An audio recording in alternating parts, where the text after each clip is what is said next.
Hello，大家好。英國有好多咁靚嘅地方，咁如果我哋嚟玩嘅唔想揸車，又或者唔識揸車，係一定要利用到坐佢嘅 public transport，例如火車同埋 coach。咁英國嘅公共交通費咧就不嬲都出晒名，係好貴噶，就一啲都唔平嘅。咁我希望透過今次嘅分享，俾大家了解多少少。最先就同大家講下喺倫敦坐呢個 Underground 同埋巴士用乜嘢方法會比較平啲。喺倫敦玩，我覺得呢張 Oyster 卡咧就一定都唔少得，尤其是住喺倫敦嘅朋友，應該都會大部分有呢個 Oyster 卡嘅。咁而家如果係間中先去倫敦，咁又唔需要話一定要有一張 London Oyster 卡嘅。咁呢一張 Oyster 卡咧就好似一張八達通啦，佢就可以用嚟喺成個倫敦入邊坐呢個地鐵啊、火車啊，同埋呢個 Underground、Overground 嗰類嘅，亦都坐船都可以嘅。Oyster 卡咧，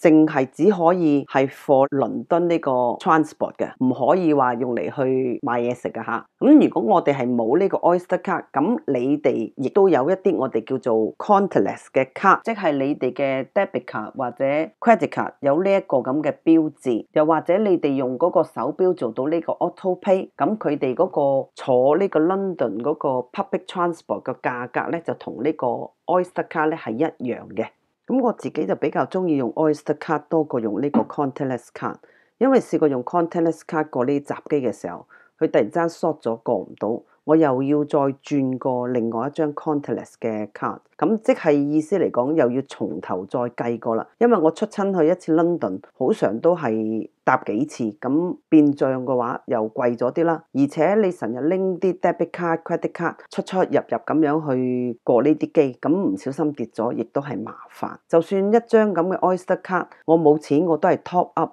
就算跌咗嘅話，都係一個有限數。咁我就利用呢一個圖表同大家講解下，如果有呢個 contactless 同埋呢一個 Oyster 卡去坐車嗰個價錢嘅分別會去到邊？因為如果你唔用以上嗰兩個渠道去搭車，你就咁去買一張單程飛嘅咧，都唔平㗎。因為喺 London 嗰個 public transport 坐地鐵都要成幾磅。巴士就會平啲，2磅到啦。咁如果你用呢一個嘅咧，咁你就可以就用 Pay as you go，每一次搭嘅時候就嘟一下，亦都唔需要計究竟要幾多錢去搭一次車。如果你搭超過2-3次以上咧，咁佢亦都會有一個我哋叫 caps price， 就將佢 lock 住咗喺一個價錢入邊嘅，就好似喺呢個 London Zone 1至 Zone 2啦。咁你係無限搭呢個地鐵、巴士都係7.4磅。就已經就可以唔使煩啦。咁如果你哋話我哋淨係過嚟玩，我又冇呢個 Oyster 卡，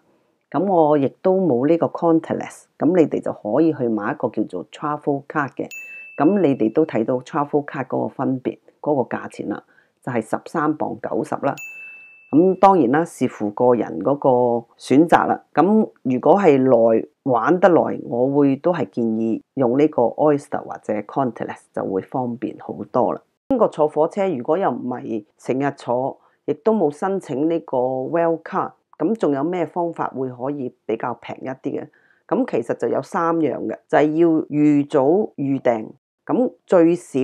起碼都1個月或以上嗰個買火車飛咧，先至會平啲嘅。第二樣咧就係比較 flexible 啲，即係見到邊個時間平，咁你咪買可以坐嗰班，咁咪又會平翻啲咯。第三，謹記就係唔好喺呢個繁忙時段啦，因為 rush hour 嗰個火車飛係真係好貴嘅。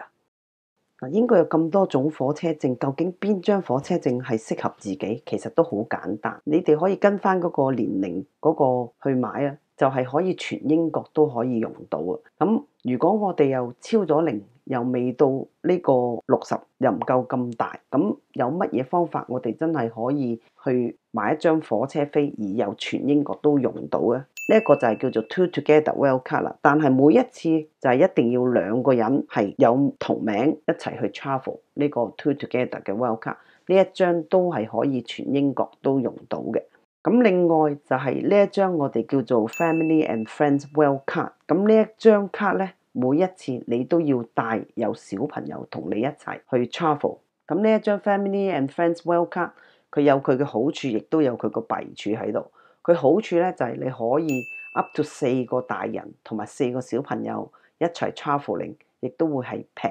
好多。個弊處就係你每一次用呢一張 Well 卡咧，都要帶一個小朋友係5歲以上一齊 travelling 嘅，咁亦都可以係全英國都用到嘅。而呢一張 Network Well 卡主要只可以係 travelling 喺 South East 一帶嘅，就唔可以全英國去用。而呢一張 Network Well 卡，我哋住喺 South East 一帶，間中出下倫敦就非常之方便，同埋可以慳翻一啲錢。如果你一年平均出2次或以上，又或者有小朋友 weekend 帶下佢哋去 London 玩下西施營嘅話，我都建議大家就申請呢一張，因為未必話真係全英國都會 travelling 去到而用到個 family and friends 嗰張卡嘅，因為呢一張 Network Well 卡就算你自己一個人都可以用到嘅。除咗 card holder 可以享受 1/3 off 個折扣優惠，亦都可以帶多3個大人同埋4個小朋友用同一張卡，亦都可以享受到嗰個 discount。嗱，呢一張 Network Well 卡，除咗話自己一個人用，亦都可以淨係同朋友啊、小朋友用之外，而佢去嘅地方嗰個範圍都好大嘅，你哋都可以望下，已經差唔多成個 South East 嘅地方都可以用到。如果只要我哋唔係話要 travelling 去 Up North 咧，其實呢張飛咧，我都覺得已經可以去到好多地方去玩嘅啦。咁如果我哋用呢一張火車卡去買火車飛，就大家就要留意佢喺 Monday 同 Friday 亦都會有一個叫做 minimum fare discount 嗰個限制喺度，即係你最少咧要買呢個價錢以上先至可以享有佢嗰個 discount。而買 one day travel 卡咧，亦都要 over 呢個價錢先至可以享有佢嗰個 discount 喺度嘅。而家申請一張 Well 卡其實都好方便，你哋可以上網，咁亦都用一個叫 Digital Well 卡，係用一個 Apps， 咁就喺個電話度用就已經就得㗎啦。咁如果唔係嘅咧，咪去火車站就填表申請買，亦都好方便，好快脆。而英國嘅 Well 卡都係30磅一張到，咁除咗係呢個 disabled person 就比較平啲啦。咁如果你就連續買3年咧，都會有個 discount 嘅。有2個 website 我哋都比較常用嘅，其中之一個叫做 National Well Enquiry。咁我亦都喺度同大家講下，我哋住喺South East 呢邊咧，就買呢個來回火車飛咧，就比你就咁買2張單程飛係比較平嘅。咁我諗好快咁樣就做一做啦，俾大家望一望。咁我呢一張火車飛係 off peak， 即係唔非繁忙時段啦。咁如果你非繁忙時段，你買一張來回飛就係20磅30。如果你話淨係買一張單程咧，就係20磅21張嘅。所以英國如果我哋住喺 South East 一帶買即日來回，你都係俾多10p， 就已經係有張 return ticket 喺度噶啦。如果大家去倫敦1日遊，行下街食下飯，我就都幾建議買一張呢個我哋叫做 one day travel 卡，尤其是喺 off peak 嘅時候就會比較平一啲。咁呢張 off peak 嘅 day travel 卡咧，其實佢係可以包括埋你坐呢個倫敦入邊嘅地鐵啊、巴士啊、Overground 同埋甚至係一啲嘅火車都可以，只要你嗰個火車飛上面寫住你去到 cover 邊幾個松嘅。如果我哋由呢個 Maidstone 出到 London 咧，通常都可以係 cover 到松1至到松6都可以用到噶啦。但係亦都要留意下呢張嗰個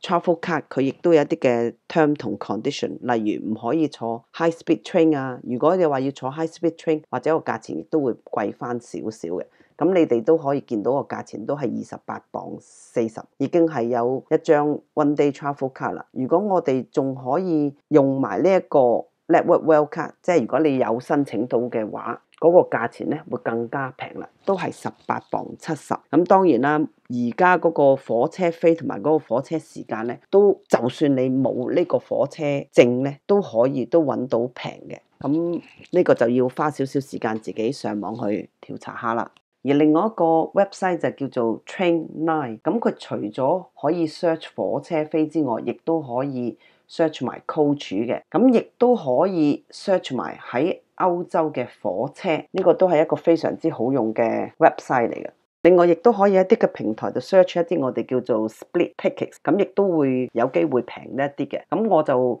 舉個例啦，由倫敦呢個 Heathrow Airport 就去 Manchester，咁就係買單程飛。咁你哋都可以見到，如果唔係有呢個 split ticket 分開嚟買，咁嗰個價錢咧都會比較貴。咁通常呢啲平飛，咁佢哋都有一個 restriction 嘅，就係指定要坐嗰一班車，你唔可以提早坐，亦都唔可以遲坐。同埋如果你真係搭錯車，咁佢捉到或者查到你唔係坐嗰班車，咁你亦都可能會罰錢嘅。講完坐火車就同大家講下坐 coach。英國坐 coach 對比翻坐呢個火車就真係平好多，有時我真係覺得都好抵坐，但唯一一個缺點就係個時間比較耐，如果遇上塞車嘅話，真係有時都塞好耐嘅。National Express 就係其中一間 coach company， 但係亦都係 cover 英國好多唔同嘅地方。咁舉例，如果你由 Nottingham 坐呢個 coach 落到去 London Victoria， 而你又係預早買，嗰個時間亦都係比較 flexible 一啲，亦都唔好選擇佢個繁忙時段，真係平到6磅銀都已經有一張單程飛就落到去呢個 London Victoria 啦。呢一個就係佢 National Express 嗰個 route 嗰個地圖，佢由倫敦可以上到去呢個 Newcastle。而另外一間平嘅 coach company 就叫做 Megabus， 呢個就係 Megabus 嗰個 cover 嗰個地圖。咁我就舉個例啦，如果由呢個 Aberdeen 落到去倫敦，睇下佢究竟要用幾耐時間，同埋係幾多錢，咁我就是但揾一日啦。由呢個阿巴甸去到呢個 London 都係40磅61一個人，對比起坐火車就真係平好多，但係嗰個時間亦都用好多，要坐14個鐘頭15分鐘，仲要一個 change。冇咩方法會比較更加平咧？就或者真係選擇坐飛機，真係仲更加快，或者個價錢都唔會話相差得太遠。咁如果由蘇格蘭坐車落去倫敦，火車就一定貴。coach 又時間長，最好嘅方法就一定係坐飛機嘅，時間快。你哋睇下，成個月最平都係38磅嘅啫。今次就分享到呢度啦，多謝大家嘅收睇，拜拜。